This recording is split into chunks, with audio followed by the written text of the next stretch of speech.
आप सभी प्यारे साथियों को मेरा प्यार भरा नमस्कार। मैं शिवा आप सभी लोगों के आपके अपने YouTube channel math bye Shiva में आपका स्वागत करता हूं। आज मैं आप सभी लोगों के बीच में प्रतिशत चैप्टर का एक बहुत ही शानदार प्रश्न आपके बीच में डिस्कस करने वाला हूं। यह प्रश्न रेलवे की जितनी परीक्षाएं होती हैं, चाहे एनटीपीसी का एग्जाम हो, एएलपी का आपका एग्जाम होने वाला है, जेई का एग्जाम हो या ग्रुप डी से संबंधित जितने भी एग्जाम होते हैं, या आरपीएफ हो या आरपीएफ एसआई हो, प्रतिशत चैप्टर से रेलवे भर्ती बोर्ड के द्वारा इस तरह का प्रश्न कई बार परीक्षा में पूछा गया है। अगर आप मैथ के प्रीवियस ईयर क्वेश्चन को देखेंगे, प्रतिशत चैप्टर को देखेंगे, तो इस तरह का प्रश्न आपको रेलवे की परीक्षा में अधिकतर बार इसी तरह का प्रश्न पूछा गया है। तो चलिए, अगर आपकी परीक्षा में इस तरह का प्रश्न पूछ लिया जाए तो आप इस तरह के प्रश्न को कैसे सेकेंडों में सॉल्व करेंगे, उसका मैं आपको इस क्लास में ट्रिक सिखाने वाला हूं। यानी इस क्लास में मैं आपको एक ऐसा ट्रिक सिखाऊंगा। क्लास लेक्चर के अंत में सबसे पहले तो हम सीखेंगे कि अगर इस तरह का प्रश्न आपकी परीक्षा में आ जाए और आपको ट्रिक वगैरह नहीं पता है, तब आप इसको कैसे सॉल्व करेंगे। लेकिन क्लास के लास्ट में मैं जो ट्रिक बताने वाला हूं, आप देखेंगे कि उस ट्रिक में जैसे आप वैल्यू को रखेंगे, आपको आपका आंसर दिखने लगेगा। ट्रिक से जैसे ही आप वैल्यू ट्रिक में रखेंगे, आपको आपका आंसर दिख जाएगा। तो चलिए, सबसे पहले तो नॉर्मल मेथड से इस प्रश्न को सॉल्व करने का तरीका सीखते हैं। सबसे पहले तो हम लोग इस प्रश्न की भाषा को समझेंगे। चलिए, प्रश्न दिया हुआ है आपके सामने कि किसी संख्या का 10% उसी संख्या के 30% से 60 कम है तो संख्या बताइए।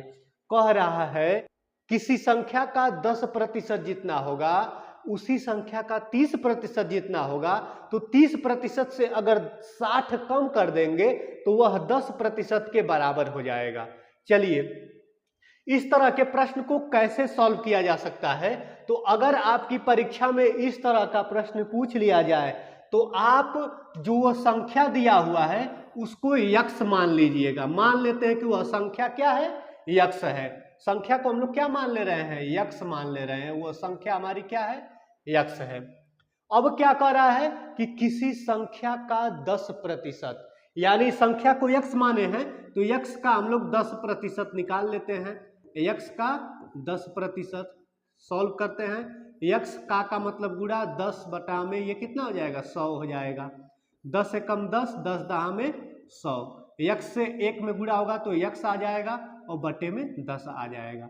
यानी देखिए, यक्स का 10% कितना हो गया, तो यक्स का 10% होगा यक्स बटा में 10।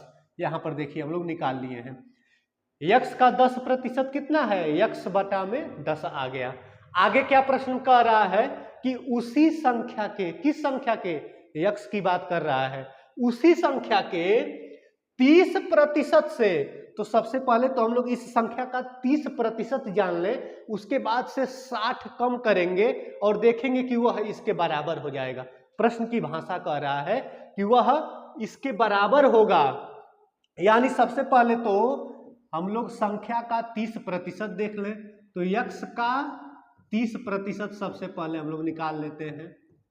चलिए, यक्स का मतलब गुणा 30 बटा में कितना हो जाएगा, ये 100 हो जाएगा। 0 से 0 को कैंसिल कर दे रहे हैं, यानी 3 बटा में 10 है। 3 से जब यक्स में गुणा हो जाएगा तो कितना आएगा, 3x बटे में आपका हो जाएगा 10 आ जाएगा।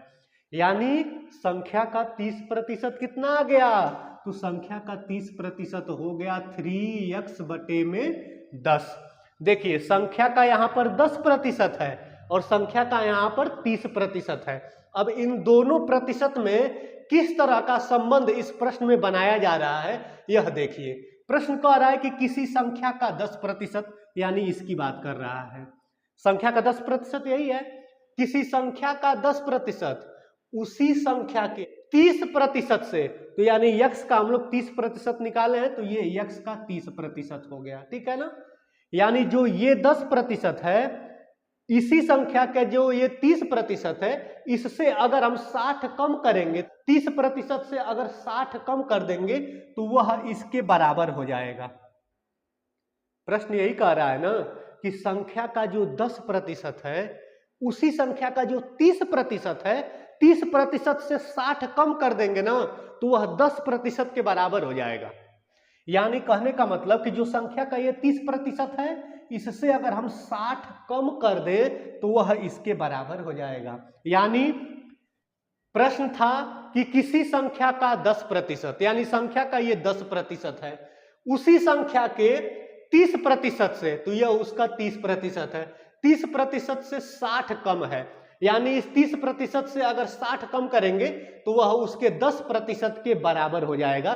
देखिए हम लोग यहाँ पर एक इक्वेशन तैयार कर चुके हैं और इस इक्वेशन में बस हमको x की वैल्यू निकालना है।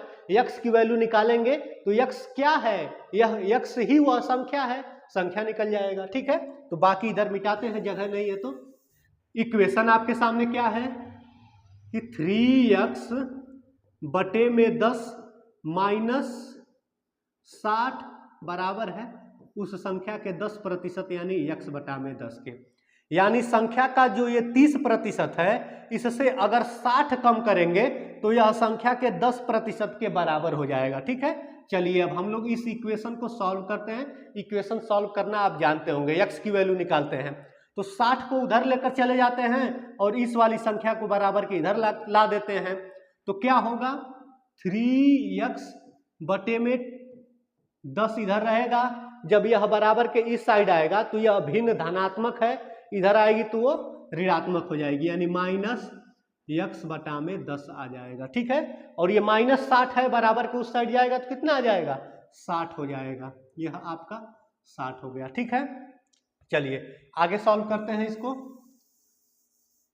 अब देखिए क्या होगा कि 3x बटा में 10 और ये x बटा में 10 दोनों का हर समान है, हर समान है तो अंश को अगर जोड़ रहेगा तो जोड़ देते हैं, घटाना रहेगा तो घटा देते हैं। यहाँ पर घटाना है तो सीधे सीधे ये तो घट जाएगा, यानी नीचे 10 होगा और जब 3x से x कम होगा तो कितना आ जाएगा, ये 2x हो जाएगा। ठीक है, बराबर में क्या है तो बराबर में 60 है, बराबर में ये 60 है।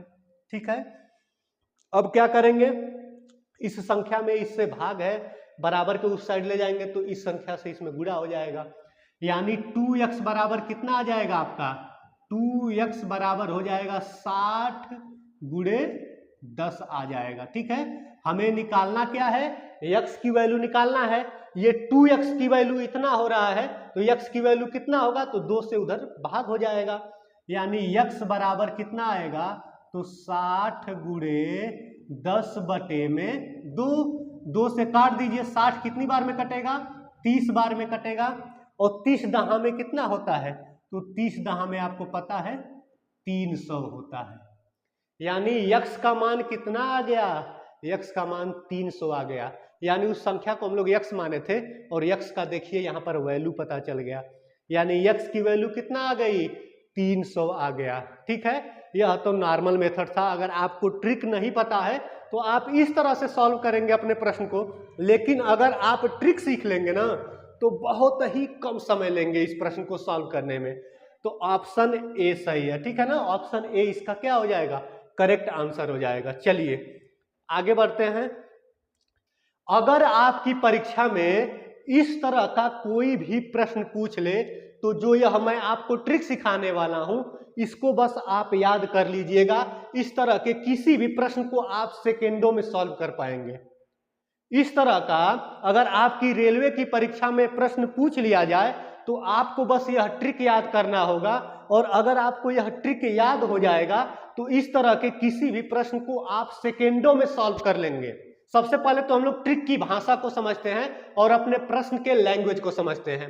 ट्रिक क्या है कि किसी संख्या का x%, यानी किसी संख्या का ये क्या हो गया x%, उसी संख्या के y% से उसी संख्या के, देखिए ये क्या हो जाएगा y%, उसी संख्या के y% से z अधिक या z कम हो, यहां पर क्या है z कम है, ठीक है ना, जेड अधिक या जेड कम हो तो, अगर जेड अधिक हो तो यह फर्स्ट वाला ट्रिक आपको याद करना होगा। अगर जैसे इस प्रश्न में दिया है कि 60 कम है, संयोगवश किसी प्रश्न का भाषा ऐसा सेट हो कि लिखे कि 60 अधिक है, उस तरह के प्रश्न में ट्रिक आप वह पहला वाला यूज करेंगे, ठीक है। लेकिन अगर जेड की वैल्यू कम दे रहा है, कह रहा है कि यदि जेड कम हो तो यह सेकेंड वाला ट्रिक आपको याद करना है। सेकेंड वाला ट्रिक क्या है कि जो कम की वैल्यू दिया है उसको 100 से गुणा करिए, और जो सेकेंड वाला वैल्यू है प्रतिशत का, और जो फर्स्ट वाला वैल्यू है सेकेंड से फर्स्ट को माइनस करना है। चलिए ट्रिक पर मैं रख के दिखाता हूं कैसे हम लोग ट्रिक पर रख के इसको सॉल्व करेंगे। कि जेड गुणे 100, तो जेड का मान क्या है यहां पर 60 गुणे 100 हो गया आपका, बटे में y माइनस एक्स। वाई का मान कितना है तो आप देख रहे हैं y का मान 30 है, x का मान कितना है तो x का मान आपका 10 है। बस इसको आप सॉल्व कर दीजिए, कितना हो जाएगा, इसको ऐसे रहने दे रहे हैं 60 गुणे 100 रहने दे रहे हैं, बटे में जब 30 से 10 माइनस करेंगे तो कितना आ जाएगा 20 आ जाएगा। 20 त्याई आपका कितना हो जाएगा 60, और 3 से 100 में गुणा करेंगे तो कितना आ जाएगा 300 आ जाएगा। अब देख लीजिए कितना में यह सॉल्व हुआ है, यहाँ बस वैल्यू रखे हैं कैलकुलेट कर दिए हैं। हम तो यहाँ सिखा रहे हैं तो थोड़ा धीरे चल रहे हैं, आप अपनी परीक्षा में सॉल्व करेंगे तो और फास्ट कैलकुलेशन करेंगे, तेजी से कैलकुलेशन करेंगे, ठीक है ना। आपको सिखाना या पढ़ाना तो है नहीं, आपको ट्रिक सीधे करना है अपना ऑप्शन, तो आप फास्ट चलेंगे, फास्ट कैलकुलेट करेंगे, ठीक है। जरूरी क्या है कि यह ट्रिक ध्यान में रहना। ऑप्शन ए इसका क्या हो जाएगा, करेक्ट आंसर हो जाएगा। उम्मीद करता हूं कि यह प्रश्न किस तरह से सॉल्व किया जा रहा है और कम से कम समय में सॉल्व किया जा रहा है, आपको समझने में आसानी होगी और आप समझ चुके होंगे, ठीक है। धन्यवाद।